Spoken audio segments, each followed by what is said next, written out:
Magandang gabi po sa ating lahat. Merry Christmas po sa ating lahat. Okay. Una po, nagagalak po akong makasama kayo kasi after 9 years ng pagiging OFW, ngayon na po ako makapag-celebrate ulit dito. At dahil sa swerte din ng anak ko, kasi pinangarap ko, plinano ko talaga na makauwi ngayon. Pero nagkaroon ng pagkakataon ng anak ko na makapagtrabaho sa ibang bansa at hindi kami buo. Pero ang sabi nga nila, tignan mo yung the positive side ng mga nangyayari sa'yo. So, yun na po ang lagi kong pinagpapasalamat sa Diyos. Actually, ang nakatoka ngayon ay si kapatid na Giselle o yung aking pamangkin, no? 2 beses na akong nagsalita dito, pero kumbaga pastor, second choice lang ako. Kumbaga, reliever ako lagi. Nung mahal na araw na uwi ko, si aking pamangkin na Emeline, ang sa akin nagsabi. So ako nag-relieve ulit sa kanya. At ngayon, nung dumating ako, niyakap ako ni Giselle. Kala ko namimiss lang niya ako dahil nakita niya ako dahil bagong dating, pero may pabulong na siya, tita, ikaw magsasalita WSCS natin. Pero ang sabi nga nila, sabi ko, bigla naman akong hindi tumanggi, pero hindi naman ako nagtumanggi kasi naisip ko na bakit ako tatanggi? Kasi sa mga bagay at mga panahon na pangyayari sa buhay ko, marami naman na akong nasubukang pagpapala ng Diyos. So, panahon ko naman para pasalamatan ng Diyos sa lahat ng mga bagay na pinagdaanan ko. So, ang teksto pong ating pagbubulay-bulayan sa gabing ito ay patungkol sa power of the Holy Spirit. Napakaganda po ng kanyang pamagat. At ito ay napatungkol doon sa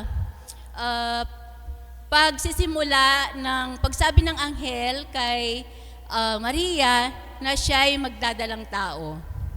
Sa pasimula, nagduda si Maria. Maaring iniisip niya kasi sa panahon na yon, nagpiprepare na siya doon sa pagpapakasal nila ni Jose. Maaring iniisip niya na anong sasabihin ng mga tao. Naguguluhan siya, maaring paano niya aalagaan ng isang tatanghalin o magiging Mesaya o tatawaging Diyos. At maaring iniisip niya dahil siya'y tao at sasabihin bakit siya nabuntis agad samantalang hindi pa naman sila kinasal. Pero the positive side ng pagtanggap niya ay, ang sabi niya, ako'y alipin ng Panginoon, mangyari nawa sa akin ang iyong sinabi. Ang doon ay matatagpuan sa verse 38. Madalas sa atin yung pag merong sinasabi sa atin, bigla tayong tatanggi. Minsan may mga kapatid tayo na nagsasabi sa atin, kapatid, ikaw naman na mag-pray. At sasabihin natin, ay hindi pa ako handa. Tsaka na lang magpa-practice muna ako. Yun ang lagi nating sinasabi. Pero ang mabuting ginawa ni Maria ay inalaw niya na siya ang gagamitin ng Diyos upang sa ganon magiging instrumento siya upang maipanganak ang ating Diyos. Yun ang magandang pangyayari. At ang doon sa verse 37, sapagkat walang anumang bagay na hindi kayang gawin ng Diyos. Dahil sa totoo lang, yung sa Holy Spirit ang nanguna doon sa pagbubuntis na yon ni Maria. Madalas sa ating buhay, marami tayong mga pinapanalangin. Minsan ang panalangin natin ay ito ay nagiging totoo. Minsan panalangin natin na sana pumasa ka ng board. Sana maging maayos ang pamilya ko. sana magkaroon ako ng magandang BF, no? Sana gumaling ako doon sa sakit kong matinding, sa sakit ko, o minsan panalangin natin yung ating mga araw-araw na kalbaryo, kumbaga. Ano mga kalbaryo natin sa buhay? Minsan, sorry ha, minsan tayong mga asawa nagiging bungangyan. Yun ay isang kalbaryo ng ating mga asawa. O kaya sa mga lalaki naman, yung pagiging, minsan mga pa-shot-shot lang dyan. Yun ay isang panalangin natin na sana magbago.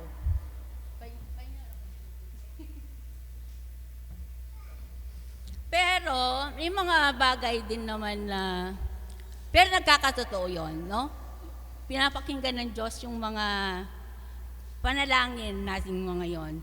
Pero, may mga bagay-bagay tayo minsan na panalangin na hindi naman bigla na lang dumarating sa atin. Gaya ng minsan pangarap natin na magkaroon ng maayos na kinabukasan ng ating mga anak. Pero at the end, nag-iiba ang kanilang kinabukasan. Nagkakapanganalangin natin ng mga masunuring anak at nagkakaroon din tayo ng mga rebelding anak. Minsan ganon ang way ng buhay sa mundo. Pero ang sabi nga nila, sa lahat ng pagsubok sa buhay, dapat maging positive ka. Mandali lang po, natuloy po.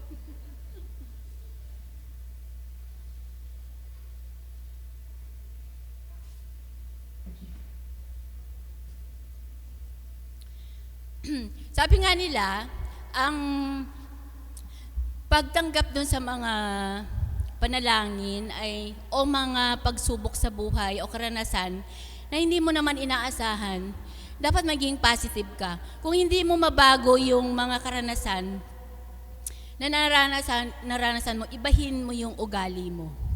Ako po ay nagkaroon po ng cancer. Sa tindi ng dinanas ko sa Saudi, na mag-isa, hindi po biro sa akin yung dinanas ko doon. Sa sobrang unang-una po, una po akong nalaman na may cancer ako dahil sa abroad po. Basta may account ka sa mga computers namin doon kasi paperless po kami. Basta alam mo yung mga file number mo, pwede mong iscan lahat ng mga notes ng mga doktor. Lahat ng mga resulta mo ng laboratory mo, lahat pwede mong tingnan. Pero dahil sa mga ganon, minsan hindi rin mabuti. At dahil sa curiosity, iniskan ko, binuksan ko ang aking file at nakita ko ngang meron akong cancer. Marami din akong tanong sa Diyos. Marami akong mga kahilingan at marami din akong mga pagtatanong. Sabi ko, Panginoon, bakit mo naman ako pa? Alam mo namang ang dami kong responsibilidad. Pero habang araw-araw na trabaho, kasi sa duty, sa area ko ay lahat ng mga pasyente namin doon ay may mga cancer. Malala ang mga sakit. So, tinitignan ko, sabi ko, ano naman tong cancer kong ito, saglit lang. Samantalang yung mga pasyente ko na inaalagaan ko, sila'y parang mga Christmas tree na maraming tubo-tubo na yan sa mga katawan. At may mga bagay na ang pasyente namin ay umaabot na sa puntong hihintay mo na lang hanggang siya'y mamatay. Kumbaga nasa palliative care na sila. Hihintay mo na lang, tuloy-tuloy lang ang pagbibigay ng mga gamot hanggang siya'y mamatay. At hanggang sa mamatay, at sabi nga sa amin, ang trabaho namin doon ay lahat kami, kumbaga package deal ang trabaho namin doon. Package deal dahil wala kaming tagabuhat, wala kaming mga nursing aid, lahat po kami ang nagtatrabaho sa mga pasyente namin. Pag may mga procedure, OR, hatid sundo yung mga yan sa operating room. Hanggang sa pagkain, paglilinis, hanggang sa abutan siya ng kamatayan, kami ang magpapaligo at dadalhin mo sa morgue ang pasyente. Ganon katindi ang trabaho. Ganon ang trabaho ng mga nurse. Hindi mo pwedeng katakutan ng paglilinis na mayapa dahil iyon ay isang obligasyon ng isang pagiging nurse. So, doon ko nakita, sa lahat ng mga ginagawang yun, doon ko napatunayan at ang halaga ng buhay. Noong na-diagnose ako may cancer, na-appreciate ko yung buhay araw-araw. Nakita ko yung halaga ng pamilya, nakita ko yung halaga ng pagiging Kristiyano at lalo na yung pagiging malapit mo sa Diyos. Ako'y natutuwa kapag nagkakaroon tayo ng online service kasi nakaugalian ko yon na kung hindi man po ako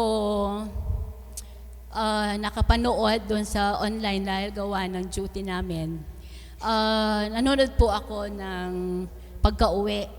Kaya nga nung time na dumating ang aking mahal na ninong dito at biglang nawala ang online service na ito. But para akong nabagabag, bakit nasaan ang online service na ito? Bakit parang wala akong makita? Ganun po katindi at nang uuhaw ang mga OFW sa mga messages po o yung ating ginagawang service dito. So malaking tulong po sa amin yung pagbibigay sa atin ng pagsalita niyo dito. Natutuwa ako sa time ng offering kasi isa-isa kayong lumalapit at nagbibigay ng kwan dito at nakikita ko yung mga mukha nyo na nagbibigay through online, so nababawasan ang aking kalungkutan at habang nanonood sa inyo. Ang gaya ng sabi ko, isang cancer lang sabi ko. Pero on the positive side ng pagiging magkaroon ko ng cancer, hindi ko pinagpapasalamat na nagkaroon ako ng cancer. Pero tinitignan ko lang yung sa positive side nung ginawa sa akin. Nung time na nagra-radiation ako, lumapit ako sa aking head nurse. Sabi ko, kung pwede ilipat mo ko doon sa mas magaan na trabaho kasi hindi ko na kaya. Mantakin mo doon sa pagiging isang OFW, no? Nagra-radiation ka at naka-duty ka. So, ang time mo yun, pag oras mo, kasi mabuti mababait yung mga andon. So, nakikiusap lang ako. Pag islat ko na, tatawagan ako at tatakbo ako doon para ako na yung susunod. So in 20 minutes, so after noon, mabalik ako sa trabaho. Parang wala lang. Kasi, yun ang trabaho ng pagiging nurse at isang OFW. Maging positive siya. Yung mga una na hindi naniniwala yung mga alaga ko, yung mga pasyente namin na may cancer ako. Pero gaya nga ng sabi ko sa inyo, ordinaryong cancer lang ang meron ako. So, naging inspirasyon ako doon sa mga ibang pasyente kasi kahit na may cancer ako at nurse pa ako, yung mga ibang kakilala ko doon at naging ka-close ko ng pasyente, umiiyak sila sa akin. Pero ako naging normal na lang sa akin ng sakit na to. Pero, at gaya ng sinabi ko nga nung pagpapalipat ko, nung una ayaw ng head nurse ko, hanggang naka-output na ako doon sa nurse manager namin. Sabi ko, I want you to transfer me in a lighter area. Sabi ko naman para naman ma-lessen yung stress ko at gumaling-galing naman ako. Kasi doon sa area namin, sobrang hirap. Mantakin mo hindi ako pa makapaniwala sa tulong at sa inyong mga panalangin. Nagkaroon ng imposible doon sa hinihingi kong yon sa Diyos. Isang araw, tinawagan ako ng nurse manager ko. Ang sabi niya, gusto mo pa rin ba talagang malipat? Sabi niya. Kasi merong maglilib, sabi niya. Sabi ko, di gusto ko. So ngayon, awa at biyaya ng Diyos. At dahil sa panalangin at sa panalangin nyo, andun ako ngayon sa discharge lounge. Iso yung isang unit na lahat ng mga pasyente na pauwi na stable, pupunta lahat doon at kukuha lang ng home medication. At doon lang kukunin ang kanilang mga gamot. So pag walang pharmacist, kami lang ang mag-instruct. Pero kapag naman wala. Sinasabi ko to sa inyo, isang patotoo lang na ang kabutihan ng Diyos ay lagi-lagi sa atin, despite nung mga pagsubok na dinaraanan natin. Ako'y, nung bata ako, nakadepende lang ako sa mga magulang ko, sa mga kapatid. Wala akong alam maging trabaho. Dali lang po.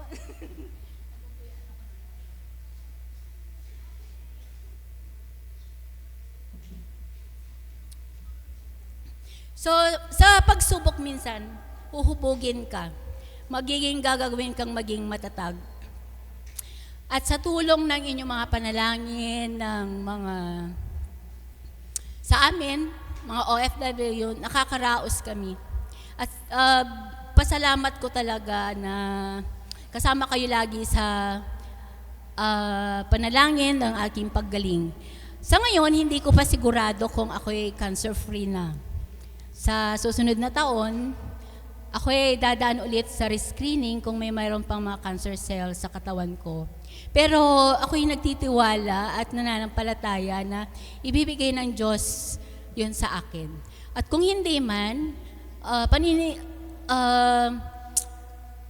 yun ay, at sinasabi nga, i-declare mo na magaling ka na. Pero kung aabot sa puntong susubukin ka ulit ng Diyos, sinusurrender ko ulit yun sa Diyos. Yun lang po. Yung dito sa tekstong ating tinalakay, ito ay matatagpuan ang sinasabi ng bunga ng banal na espiritu. Ano nga ba yung mga bunga ng banal na espiritu? Ito ay lagi na itong ina-apply ba natin sa ating buhay o yung iba lang? Babasahin ko po sa inyo ang bunga ng banal na espiritu.